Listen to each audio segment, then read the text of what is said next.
हैदराबाद में एक साधारण सी बिरयानी की दुकान पर हुई नियमित जांच ने उस परत को उधेड़ दिया जिसके नीचे देश का अब तक का सबसे बड़ा रेस्तोरां टैक्स घोटाला सुलग था।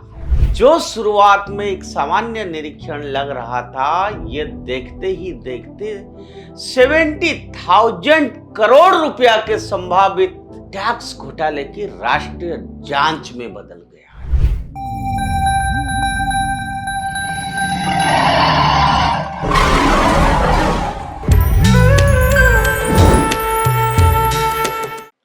नमस्कार मित्रों, उदय इंडिया डिजिटल में आप सबका बहुत बहुत स्वागत है।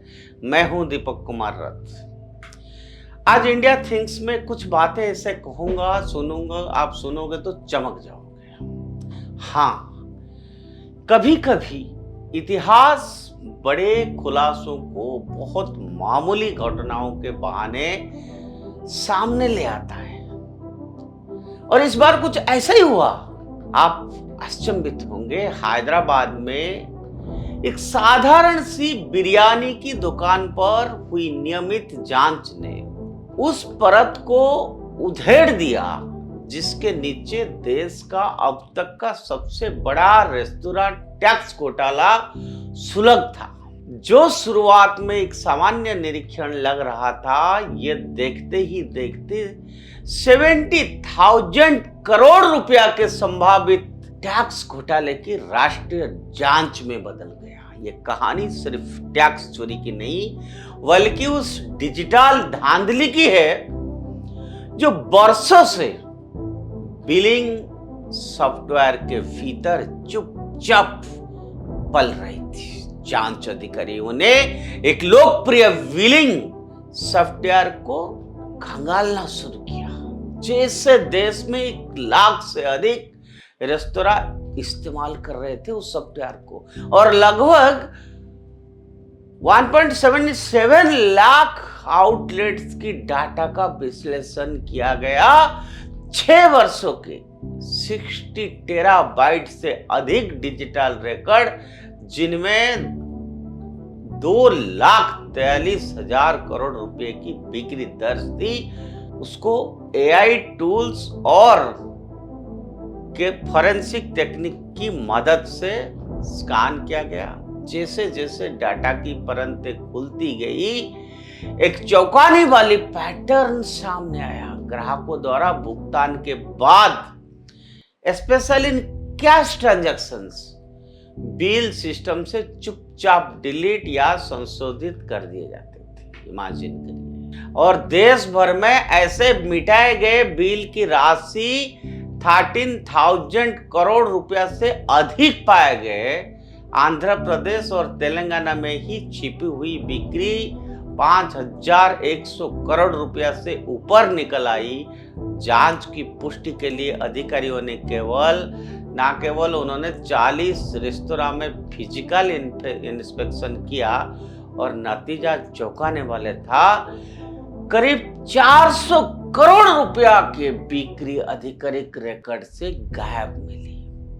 यह आंकड़ा बताता है कि यदि सीमित जांच में इतनी बड़ी गड़बड़ी सामने आ सकती है, तो पूरे देश में इसका दायरा कितना व्यापक हो सकता है। और इस घोटाले का तरीका बेहद सरल लेकिन सुनियोजित था। कैश ट्रांजैक्शन वाले बिलों को मिटा देना, कभी कभी पूरे दिन या महीनों की बिक्री को सिस्टम से साफ कर देना, और फिर जीएसटी रिटर्न में आर्टिफिशियल फॉर्म से कम आय दिखाना। यही इसका मूल ढांचा था। कुछ मामलों में तो डाटा डिलीट करने का भी जरूरत नहीं समझी गई, सीधे लो रेवेन्यू की दर्ज कर दिया गया। Technology that was brought for transparency and convenience, उसी ही हेरफेर के औजार बना दिया गया। उसी को राज्य के आंकड़ों में कर्नाटक सबसे ऊपर उभरा, उसकी बाद तेलंगाना और तमिलनाडु का स्थान रहा। इनिशियल एस्टिमेट्स बताता है कि लगभग 25% रेस्तोरां बिक्री छिपाई गई हो सकती है। यदि यह आकलन सही है तो यह केवल टैक्स इवेजन का मामला नहीं बल्कि रेवेन्यू सिस्टम पर सुनियोजित हमला है। जीएसटी व्यवस्था को ट्रांसपेरेंट और इंटीग्रेटेड बनाने का जो सपना दिखा गया था, उस सॉफ्टवेयर स्तरीय हेरफेर में चुनौती दी है। वो सॉफ्टवेयर जो लगाया इन लोगों ने, जिसके चलते ये इतना बड़ा है, ये बहुत बड़ी चुनौती हो गया। लेकिन इस कहानी का दूसरा पहलू भी उतना ही महत्वपूर्ण है। जिस डिजिटल चालबाजी ने वर्षों तक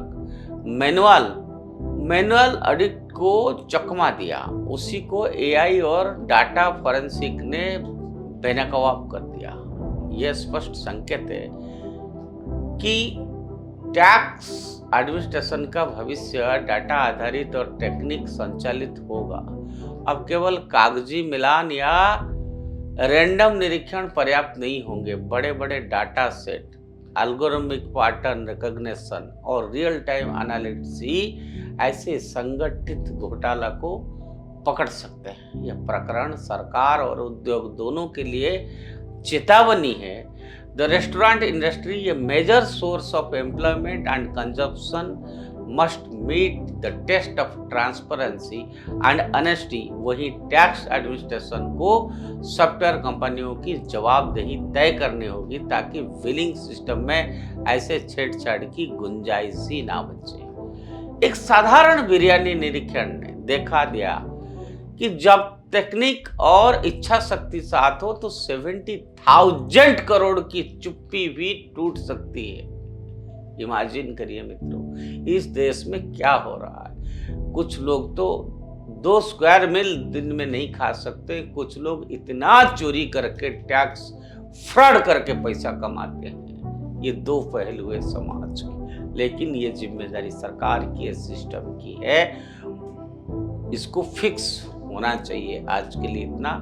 उदय इंडिया से जुड़े रहिए, उदय इंडिया सब्सक्राइब करिए। भारत माता की जय।